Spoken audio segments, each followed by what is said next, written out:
Hey y'all, this is Treacherous Slayer coming at y'all with another video. And before we get started, don't forget to like, comment, subscribe. Now today, y'all, we're doing a Way Back Wednesday for a hidden gem I recently discovered called Harper's Island. One by one. And it's basically a murder mystery.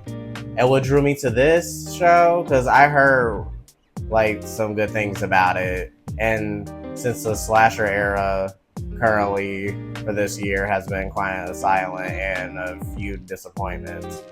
And I definitely need an appetizer before Scream 7 next year. So I was told that Harper's Island is like Twin Peaks meets Scream. And as I watch this, I would agree it's like that with a splash of I Know What You Did Last Summer ambiance. So it's set in Harper's Island, Seattle, which is like this small, quaint fisherman town. And I recognize some familiar faces like Katie Cassidy from Black Christmas 2006 and Christopher Gorman from Insatiable and Brandon McLaurin, of course, from like Power Rangers. And y'all, this was definitely one of the best shows I watched. And I can't believe it aired in 2009 because it could fit so well in today's day and age as well. I can't believe this hidden gem was not continued. Like, they definitely could continue this series with way more seasons than it got. Like, one season of this iconic show is a crime. Like, it's camp. It's definitely like a slow burn murder mystery. Like, if you enjoy shows like From and School of Spirits, is definitely in a category with that. And I just hate that it was season one and done, just like previous shows of mine that got canceled or it was a limited series, like Pretty Little Liars, Original Sin, Chilling Adventures of Sabrina, Dead Boy Detectives, The Secret Circle. Like, oh my gosh, I'm still not over those cancellations. Do not get me started. The list just goes on, y'all. So y'all drop down in the comments and tell me what's your favorite show that unfortunately was like a limited series or the show just got abruptly canceled. Let me know down below because I'm still healing from those cancellations. But back to Harper's Island. If y'all do want a Scream aesthetic type murder mystery, you should definitely check out Harper's Island. It's definitely available like on Apple TV. I watched it on Amazon Prime. And the story basically focuses on Abby Mills, who's like this small town girl, you know, and apparently in Harper's Island, like 7 years ago, there was this serial killer named John Wakefield who bopped and flopped 6 people, and one of the victims, unfortunately, was Abby's mother. So she left the town, like, you know, for 7 years, and she's invited back by Henry and Trisha's wedding, along with their friends that they met along the way. And y'all, soon they get to Harper's Island, like, I kid y'all not, the bodies just start dropping. Like, by the show's end point, I would say it was about 20 victims, y'all. Like, and it was about like 25 of them. Like, I'm not kidding you. It was intense. And it had me on the edge of my seat every episode. And the episodes are not that long, to be honest. Like, I don't consider like 38 minutes to 42-minute episodes long compared to the episode lengths we get now of like hour-long episodes and shorter seasons, like 8 episodes. It was about 38 to 42 minutes for 13 episode season. So I definitely feel like this formula could definitely survive today if it's ever revived, like along with the other shows that I mentioned. Like, it was so good. Like, the killer reveals, I was not expecting. Like, I would say it also mastered the craft of, you know, throwing you off when it came to the red herrings. Like, there was so many red herrings. Like, I thought so many characters were the suspects. It's not even funny. Like, I was not expecting who I thought was the killers to even be surprised. And that's what I'm saying. That's missing in some of the projects and TV shows we have today, because I have an appreciation and respect for the underrated TV show and movies. So, and it's just really difficult to like get into any show nowadays sometimes, because a lot of them end up either one season and done or just canceled abruptly and just like bad.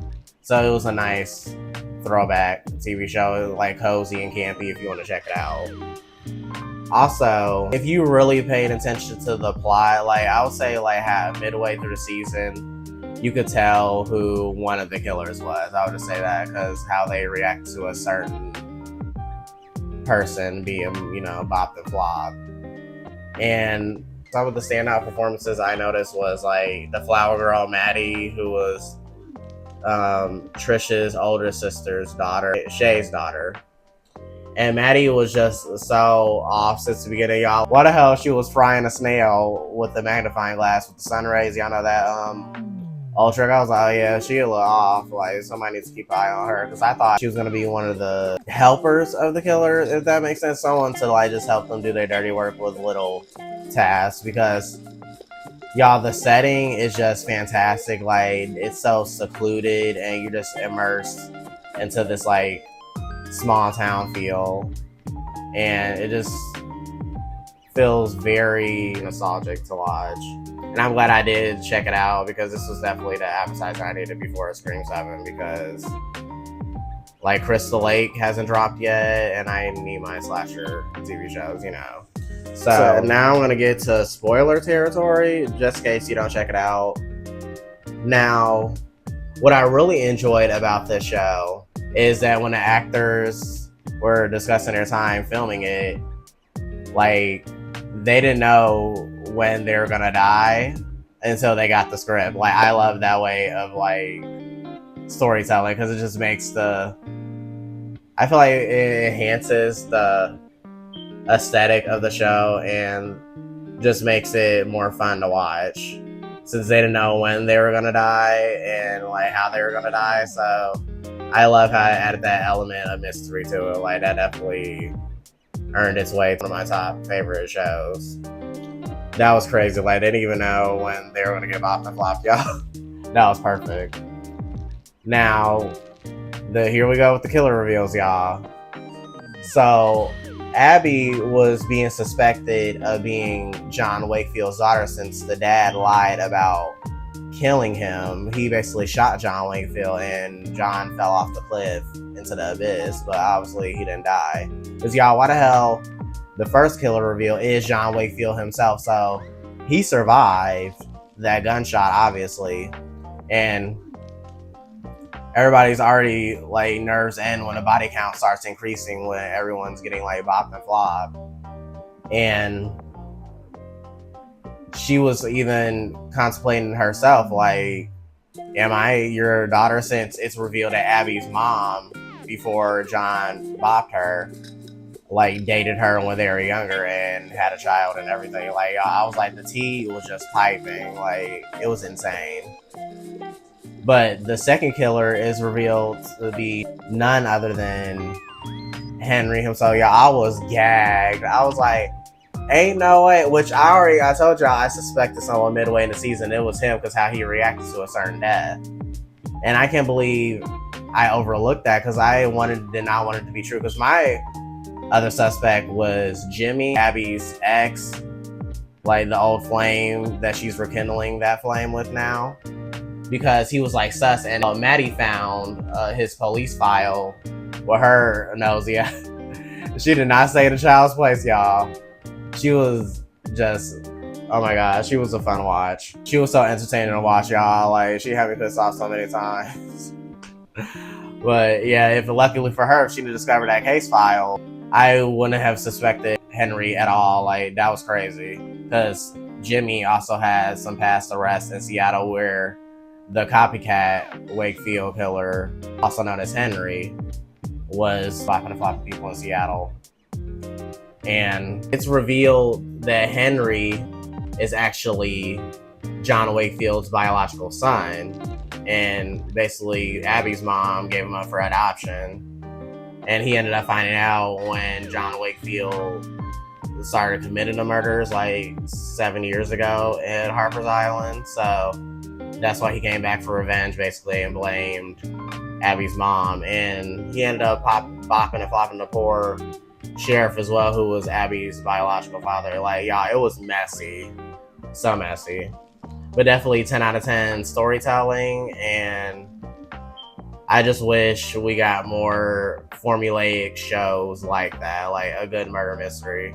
I'm not gonna lie, like Knives Out is also taking a top spot for that as well in terms of a good murder mystery, because I enjoy like Knives Out and Glass Onion, and I think there's a new one about to come out as well, so I'm definitely gonna check those out. But yeah, it was definitely Scream 3 coded with Henry being revealed as the long lost brother and everything. I loved like the shock factor of that. Like, I was not expecting that, and the pacing really had you at the edge of your seat. Like, if you're all for underappreciated TV shows and movies, like, y'all should definitely like check Harper's Island out. Like, it was good. I enjoyed it. I could definitely add it to my rewatch list, especially around like the fall and stuff. So yeah, y'all let me know down in the comments. Do y'all have any other recommendations for a good murder mystery TV show? Or what are your favorite cult shows that no one really, did deep dives in? And give me some recommendations so I can check them out. I'm Treacherous Slayer, and I'll see y'all later. Bye.